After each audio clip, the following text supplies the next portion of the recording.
बसमध्ये जावईसोबत. माझे नाव कविता आहे आणि मी 35 वर्षाची आहे. मी शहरात राहते. माझे पती व्यापारी आहेत. मला एक मुलगी आहे जी 20 वर्षाची आहे. मी तिचे लग्न एका चांगल्या तरुणाशी 4 महिन्या अगोदरच करून दिले. त्या मुलाला चांगली नोकरी होती. तो एक चांगला स्वभावाचा माणूस होता, म्हणून मी त्याच्याशी माझ्या मुलीशी लग्न केले. लग्न करण्याचे एक कारण म्हणजे माझे पती पल्लवीचे वडील क्वचितच घरी राहत असत. तो व्यवसायानिमित्त बहुतांश बाहेरच राहत होते. घरात फक्त आई आणि मुलगी राहत होती. मी सरकारी शाळेत टीचर आहे. माझी मुलगीही बँकेत काम करायची. मला माझ्या मुलीसाठी असाच मुलगा हवा होता, जो माझ्या मुलीसोबत घरी राहणारा आणि मला आई म्हणणारा, कारण मला एकच मुलगी होती आणि तिने तिच्या सासऱ्याच्या लोकांकडे जावे अशी माझी इच्छा नव्हती.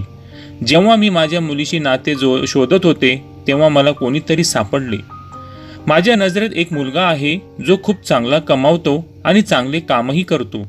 तो दिसायला खूप हँडसम आणि स्मार्ट होता. त्या मुलासारखे कोणीही नाही, म्हणून मला असे वाटले की यापेक्षा चांगले काही असू शकत नाही. ज्याचे कुटुंबही नाही. तो माझ्या मुलीसोबत आमच्या घरात आरामात राहू शकतो. मी माझी मुलगी पल्लवी आणि मुलाचे लग्न विलंब न करता करून दिले. माझ्या मुलीच्या पतीचे नाव राहुल आहे. ते सुमारे 28 वर्षाचे आहेत. लग्नानंतर माझी मुलगी तिचा पती राहुल सोबत खूप आनंदी होते. त्या दोघांना पाहून मला खूप आनंद झाला. मी संध्याकाळी शाळेतून घरी जात होते. मी, माझी मुलगी आणि तो दोघेही कामावरून घरी परतत होते. आम्ही तिघेही खूप आनंदी आणि शांत होतो. आता माझे घर भरलेले होते. आता आम्हाला कशाचीच कमतरता भासली नाही. काही महिने उलटून गेले. आम्ही तिघेही तिथे राहायचो. माझा जावई राहुलने मी सांगितलेल्या प्रत्येक गोष्टीवर विश्वास करायचा. तो मला नेहमी त्याच्या स्कूटीवरून शाळेत सोडायचा आणि जेव्हा रात्र झाली तेव्हा मला परत घेऊन यायचा. आम्ही तिघेही रविवारी बाजारात खरेदीसाठी किंवा जेवायला जायचो आणि खूप मजा करायचो. एके दिवशी मला अचानक फोन आला की माझ्या वडिलांची तब्येत खूप खराब आहे. हे ऐकून मी घाबरले. आता मला त्यांना पाहण्यासाठी गावात जायचे होते. मी माझी मुलगी पल्लवी आणि जावई राहुल यांनाही माझ्यासोबत येण्यास सांगितले. पण माझी मुलगी बोलायची, आई, बँकेत खूप काम असते आणि आता तिला सुट्टी मिळणार नाही. तुम्ही राहुलला सोबत घेऊन जा, कारण त्यांना सुट्टी मिळू शकते. दुसऱ्या दिवशी सकाळी माझ्या मुलीने आंघोळ केली आणि ती कामासाठी तयार झाली आणि बँकेत गेली. मी आणि माझा जावई देखील माझ्या वडिलांना भेटायला गावात गेलो होतो. आम्ही दोघे ऑटोने बसस्थानकावर गेलो आणि गावात जाणारी एकच बस होती, म्हणून आम्ही लोक स्टेशनवर बसची वाट पाहत होतो. बसमध्ये खूप लोक होते. आता गावाकडे जाण्यासाठी एकच बस होती, त्यामुळे आम्हाला कसाबसा बसमध्ये चढावे लागले. मी आधी बसमध्ये चढले, मग राहुलही मागून बसमध्ये चढला. आम्हाला बसायला जागा नव्हती, त्यामुळे आम्ही उभे होतो. बस काही काळ अशीच चालत राहिली आणि नंतर बस दुसऱ्या बस स्टॉपवर थांबली, जिथे आणखी लोक बसमध्ये चढले.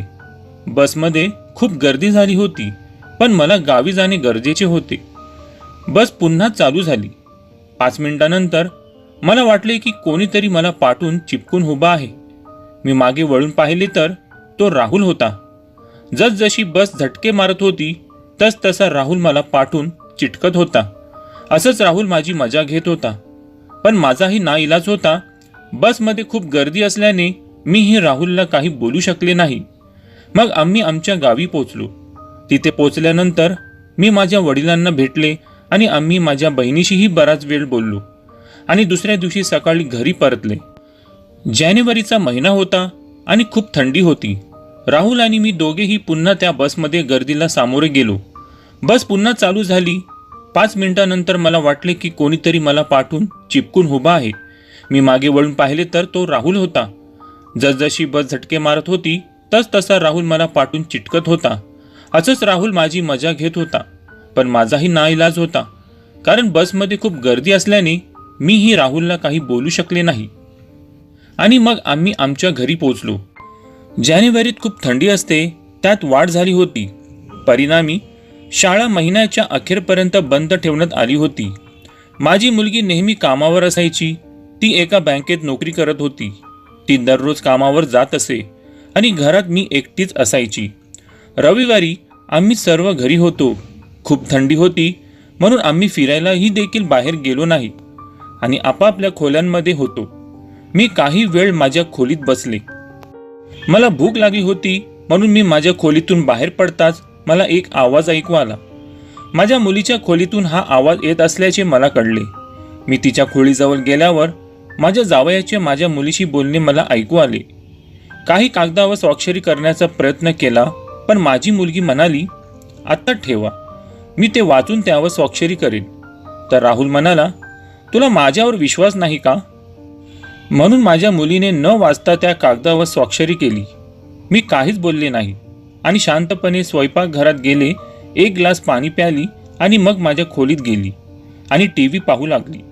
दुसऱ्या दिवशी सकाळी माझी मुलगी कामावर गेली होती. मी बाहेर पडले तेव्हा नाश्त्यानंतर मी देखील माझ्या खोलीत विश्रांती घेत होती. मग अचानक मला जाग आली आणि मला काही आवाज ऐकू आला. मी माझ्या खोलीतून बाहेर आली आणि मला एक मुलगी राहुलशी बोलताना दिसली. मला ही कोण आहे असा प्रश्न मी त्यांना केला.